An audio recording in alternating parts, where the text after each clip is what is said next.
Breaking news out of the NFL. Antonio Brown is finally out from a suspension after 8 weeks of non-play and has signed a one-year deal with the Tampa Bay Buccaneers per ESPN's Adam Schefter.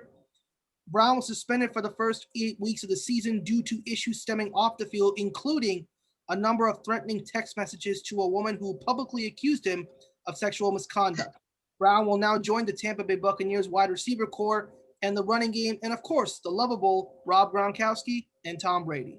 For more on this, welcome to Sports Speaks on YouTube. Hashtag keep it real. Sravan here with Will and RJ, and of course, a new member of the watch crew, Alex. Gentlemen, good evening. What's up? What's up? Good evening. First of all, we'd like to congratulate Will on an NBA championship with the Los Angeles Lakers. Of course, LeBron James being named Finals MVP is such a big deal, but we begin tonight and finish tonight with the Antonio Brown news. So Brown will now likely join Mike Evans and Chris Godwin in the starting lineup as the three wide receivers set with Gronk on the line, Jones in the backfield, and Goat as quarterback. So RJ, you have been the one advocating for a big-time player, and now I would like to hear your reaction. Well, I wouldn't say I was advocating for Antonio Brown as much as Tom Brady was advocating for him, but I do think that there's many reasons for them bringing him in. If you look at the first few weeks of the season, they haven't really been 100% when it comes to the receivers. Mike Evans, he's not 100% healthy. And, Godwin, he had like 2 injuries to deal with. So I think that's part of the reason why, but I also think the biggest reason why they brought him in is because Brady won Antonio Brown. And he's like been the biggest advocate for him like the last 2 years. And he wanted Robert Kraft to bring him back last year when they fired him and they cut him and stuff like that. But I think it's many reasons for this signing. I think that they're really trying to win a Super Bowl this year. And if they don't, I could see it being a little bit of a failure, but everybody's, loves that Kansas City Chiefs team, and they call them the Golden State Warriors in the NFL. So if I don't want to hear, I said it earlier, I don't want to hear anybody say that Antonio Brown makes the Buccaneers a contender, because it doesn't. Everybody's been on the Chiefs nutsack for like the whole offseason, saying that they're going to win a plethora of championships, saying that Brady's done, the Bucs are not going to be that good. This signing means nothing to me and nobody else. I mean, I'm happy for Tom, and I hope they win the Super Bowl. But as far as the moves and how their offense is going to go, I think that Mike Evans is still going to be the number one option. But I think AB, like towards like the end of the season, he'll be the second receiver, and Godwin will move along the third, and then Scotty Miller will be number 4. So I think that their offense is going to be really interesting. Will, I want to get your perspective on this, primarily from a defensive standpoint. If you're the Tampa Bay defense, now you have another option that can help move the chains and give you some chances to sit on the bench, because we know if you go fast-paced of a tempo, your defense will eventually run out of gas. And so now Antonio Brown, he can just move the chains and keep the offense longer on the field. Hence, the defense gets a little bit more of a breather. So you being a football expert, what do you think this does primarily for the Tampa Bay defense and Todd Bowles especially? I think it gives them extra motivation now because I just think it'll make them better as a whole on defense. Because now the whole talk is the Buccaneers offense will kind of be flying under the radar, so to speak, and I just think it'll give them extra motivation. Simple as that. Alex, I want to get your perspective on this, because as a Broncos fan, you know about high-flying offense and high-flying defense. You've seen them all primarily in this last previous decade, I presume, if I'm not mistaken, with 2013 the offense and then 2015 the defense. But if you will, what do you think this gives for both sides of the football for Tampa now that Brown is a member of the Buccaneers? Well, the Buccaneers were already supposed to be a really good team this year, and adding Antonio Brown is going to add more heat to that offense and going to give defense more motivation. And Tom Brady's going to have more weapons to throw to. Brady is way past his prime, so he will need some weapons to be able to compete for a Super Bowl title this year. Because I think Tampa Bay does have the pieces to to become a contender this year. And this AB signing is just going to add more to the Heat. And yeah, it's a very scary offense, and the defense looks so underrated. Defense more. Like that defense, everybody was saying that they're like a bottom half defense during the offseason. And I look at some of the pieces that they have. They have Devin White and Sean Murphy Bunting and former Denver Bronco Shaq Barrett. That defense is stacked. The offense is stacked, and got a good coach in Bruce Arians. Yeah, I would definitely watch out for Tampa Bay this year. If I'm other contenders in the NFC like Seattle, Green Bay, and New Orleans. Oh, they faced AB's first game is against New Orleans. I can't wait for that one. That's what I was about to say. And before we wrap it up, I want to make you guys talk about that, because obviously this week they won't play due to league protocols with the COVID rule, and the Buccaneers actually had their game switched with the Raiders from Sunday night to Sunday afternoon. Instead, the Seahawks and the Cardinals will get the Sunday night game. But speaking of the Saints and the Bucs, we all know what happened in the first game when the Saints got the better of the Bucs. But keep in mind, it was in New Orleans in that dome where the Saints have been known to play well. However, this time it's going to be in Tampa Bay. There will be some fans out there, and the Buccaneers already know there's a target on their back.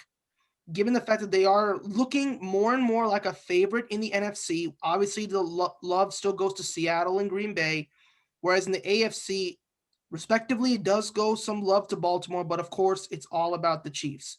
All about the Chiefs. Do you believe, and I'm going to ask each one of you guys one at a time here, if the Buccaneers go to the Super Bowl, which keep in mind will be played in their home stadium, and likely they will face the Chiefs, do the Buccaneers shut down the Chiefs? Why or why not? Will, I'm going to start with you. I actually think they do. I wouldn't say shut them down, but I think they will keep them in check. Because let's understand this: we can't take away the Chiefs' speed on offense. They're very, very fast. I remember another very fast offense in the 2016 Falcons, and it was pretty hard to slow them down when they were going. So, but I think with this Bucs defense, they're really just built well all around, and I think they are very physical. And the Chiefs' offense, they don't necessarily like physicality that much. So I think, and they have some speed guys in that secondary as well. So I think that physicality and that speed for the Bucs is going to really, really help them against that Chiefs offense. And I'm really looking at that pass rush as well for the Buccaneers mostly, because they have a lot of athletic guys, like you said, with Shaq Barrett and Ndamukong Suh. You got Levante David at linebacker, exactly.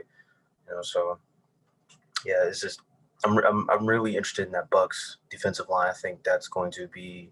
I really think they're going to stop the run with Bell and Clyde Edwards-Helaire, who's a really good running back.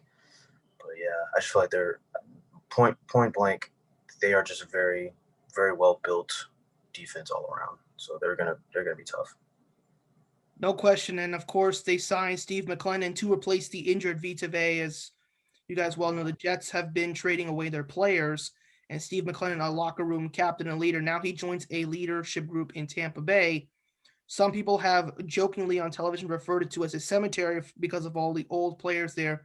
But I look at it more as a team of continuity. And Alex, you know about a team of veteran leaders going up on defense and having to shut down a big name offense. Your Broncos did that to the Panthers, and I'm sure you were very happy with that. You got to see the symposium. I remember in Atlanta, you were showing pictures there. But do you believe this Bucs defense can do it? Can they hold Kansas City in neutral, or is there a chance that they do win the game, but it'll be much more difficult than anticipated? Yeah, I definitely believe that Tampa Bay's defense can hold the Chiefs. I don't think their defense is going to be as spectacular as the 2015 Broncos defense, because that 2015 Broncos defense was very different. It was a focal point. Yeah. Like there's just too many studs on that defense, but I mean, Kansas City's offense, it is very good, very fast, as we were saying earlier. So it's going to be a struggle, but I feel like I believe in Tampa Bay. Like their defense, they have some really good players, and they can put Mahomes in check, and they have the secondary to stop the speed of the Chiefs for a little bit. I feel like if it is a Bucs Chiefs Super Bowl, it will be a little bit of a shootout, and The Bucs defense, I think, will be able to stop them at some point in the fourth quarter, and the Bucs will be able to close it out in the end. So I do feel like the Bucs will win, especially since that it will be in their home stadium. That's a key point there. And And RJ, I would like to point out before you get to RJ, I also like to point out, they have a lot of studs on that defense as well. The Buccaneers, they got a lot of studs that I feel like the league is not. A lot of people are not talking about. They're some really good guys, and this is honestly the best I've seen them play in a long time. Like I don't think they've played this well on defense since the Gruden days, the early 2000s. you're talking about the early 2000s in 02. Now, granted, we can't compare them to that group that had Hall of Famers, but we can say in terms of physicality, they've got a coach that can do it in balls, who has been around great defense. And RJ, I'm going to let you wrap it up here, but with the simple question. You've seen great teams stack up on players. Sometimes it doesn't work out, but is this Tampa Bay team different from all those who have failed, and why would that be? I think it's different because they have the best quarterback of all time, Tom Brady, on the team, and he's the reason why AB is on the team right now. If Tom Brady's not the quarterback of that team, AB is probably going to Seattle, most likely. And to answer your question about the Chiefs, my comments are about to be controversial, but I don't care. When they play the Chiefs in around November, late November, December, Mhm. they're not going to win that game. The Bucs are not going to win that game. I'm going to tell you why. There's going to be a call. The AFC, there's going to be, the Chiefs are fighting for that one spot. The Chiefs need that one spot to go to the Super Bowl this year. I think whoever gets the number one spot in the AFC are going to the Super Bowl. And if they're fighting for it, let's say like the Ravens or Steelers lose that day, there's going to be a call that's going to like rob the Bucs of a win, and they're going to give it to the Chiefs. But if the Chiefs face the Bucs in the Super Bowl, the Chiefs don't have the defense to stop that offense. I don't even who's going to guard AB? Who's going to guard Gronk? I mean, what corner is going to guard them? Like, I mean, especially when we have AB who opens up in any type of offense he's on. I think if they were to face the Kansas City Chiefs in the Super Bowl, I think that they would beat them. But not only this, when you have a team that's filled with offense and doesn't really have that good of a defense like the Chiefs do, like for example, with the 2016 Falcons, they didn't have that defense, like a top 15 defense that can consistently get on Tom Brady and stuff like that. And they got tired. They were just playmakers mostly. And the difference between the Falcons and the Eagles actually had a top 10 defense that year. And, it just so happens they made the play at the right time in the fourth quarter. You have to give props where props is due. They made the play where it needed to. And I think if the Bucs were to face the Chiefs, I think that there will be a play that will go maybe even 2 or 3 that will go into the Bucs' favor, because I think their secondary matches up well with the Chiefs wide receivers. Now, if they were to face like a team like the Steelers, I think that would be a great matchup, because you have a defensive matchup, in my opinion. But I still will pick the Bucs to win that game. No doubt, I can agree with you on the Chiefs and the Bucs in November. There's going to be that play that does it. There's going to be a call. I could see them re-meeting in the Super Bowl and the Bucs getting their revenge there. But all three of you guys know, obviously Alex is the newcomer, knows football as well as anybody. He understands that when the defense comes around to make a play, it's critical. You know what Von Miller did to Cam Newton, even though it was early in the game. You agree with me that it set the tone for that particular game. And for all of you guys watching out there, please stay subscribed to our channel. Follow us on Twitter and YouTube and Instagram. Look for the shield that says Sports Speaks, #Keep It Real. And as always, we're bringing you the best news in sports has to offer.